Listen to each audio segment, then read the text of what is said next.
Hi, I'm Senator Arlan Meekhof, and today I have the privilege of interviewing Senator Roger Kahn, Chair of Appropriations. And on this day also, February 9th, the governor has just introduced his budget. And the senator being the senator of Chairman of Appropriations, a couple questions I'd like to ask and Sure. give us some feedback for the folks that are watching today. Governor Snyder did release his budget today, and I'm wondering what kind of things did you think, or what did you take away from the presentation? Well, it's kind of exciting to see a new budget come out, and there's a lot of theater with it. And the governor's there, and the budget director's there, and all the chairmen of the various departments are there. House people, Senate people. It completely fills the room. So there's some excitement with that. But on the substance, this budget connects to last year's budget, which was a difficult budget with a lot of reductions in it, and builds off our creating a structurally sound budget, living within our means, and allows us now to add some things into the budget for our people this year. There'll be increases in education, which took significant reductions last year. That's a positive.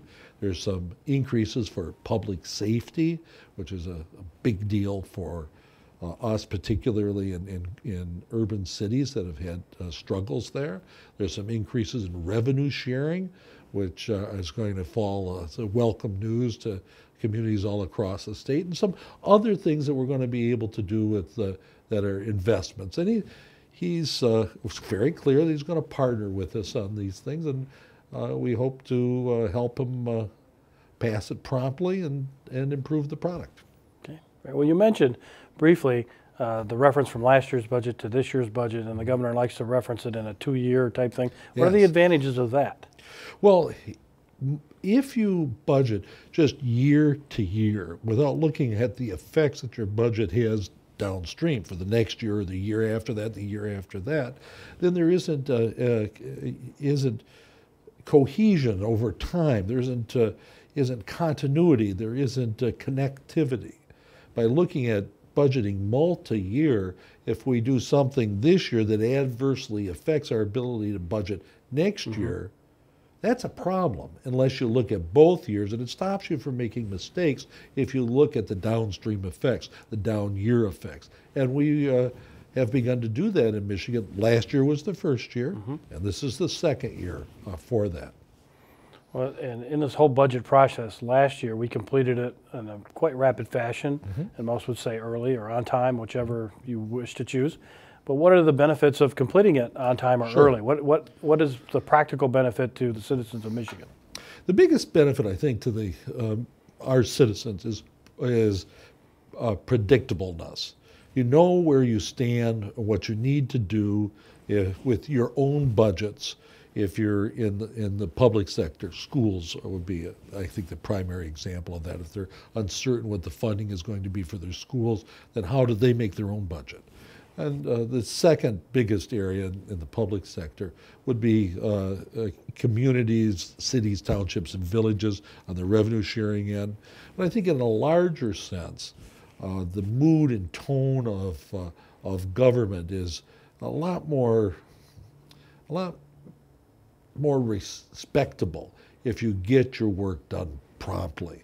And it gives our people a confidence that we're actually working rather than just bickering with each other. I agree on that. I think I've heard that a lot from my constituents as well. When it's completed, whether they like the product or not, they know it's completed, the work has been done, and they have some certainty in their planning process. Yeah.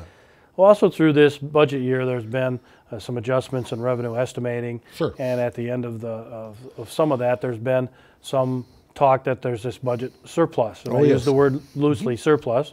And if you could just briefly explain what is, Sure. if it is a surplus, what is it, or what about that, and why is it important to understand that? Sure. Well, we have a budget revenue estimating conferences. That is, how much money are we going to take in? We estimate that.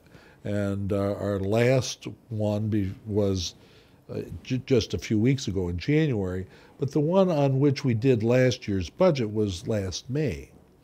And between last May and this year, we've taken a lot more money than we thought we were going to. That's by some called a substantial surplus. But that's really a one-time windfall. It's like winning the lottery a little bit. It doesn't mean that on an ongoing basis, year after year, we're going to have surpluses of that nature. And that goes back then to the notion of budgeting for 2 years. Looking at it over a 2-year period of time, we're see that this money will be consumed between this year and next year, and at the beginning of 2015, rather than having $500 or $600 million in the piggy bank, we'll have about 80. That's an important thing for our people to understand. Michigan is getting better. Our unemployment rate is dropping. Our people should start to feel confident that maybe even we'll have an improvement in our bond rating. But we're not out of the woods yet. Okay. Well, thank you, Senator Kahn. I think you expressed it best as it's one-time money, or it'd be similar in your family if you got a bonus of some sort, but you can't count on that same money for the next year. Absolutely correct. Appropriate to say? Great. Well, thanks all the listeners and viewers today. We've been talking with Senator Kahn, Senate Appropriations Chairman, and I appreciate your attentiveness, and I hope this information was helpful to you and your family. Thank you.